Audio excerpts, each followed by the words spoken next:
Po e ke transmetim publik.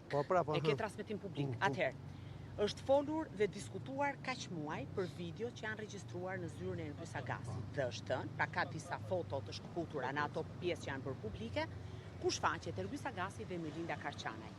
Ka pasur aludime të forta për zyrtar të tjerë të lartë që janë takuar me Erbyes Agasin. Keni sot mundësinë për t'ia shpjeguar opinionit publik çfarë ka brenda atyre videove. Atëherë aludimi ka ardhur nga ana juaj, jo ty ose të tjerë, ka ardhur nga mediat që është servitur që Zoti Agasi është personal që bën politikën shtetërore, bën politikën ekonomike, cakton buxhetet e tjera, por sot në proces prokuroria që edhe pse pas ka gjatë kontrollit ka sekuestruar një mini kamer, nuk solli absolutisht po e them edhe një herë, as një moment, as një pasazh filmimi nga këto.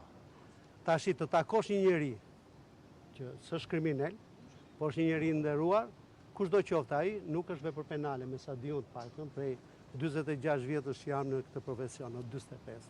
Zoti Agjeo, kush e ka korruptuar Erbyes Agasin dhe çfarë funksioni ka patur sipas faktit kur është korruptuar? Po se di pra unë këtë po them që po kërkojmë që na paraqesi provat prokuroria për ku qëndron korrupsioni dhe korruptimi.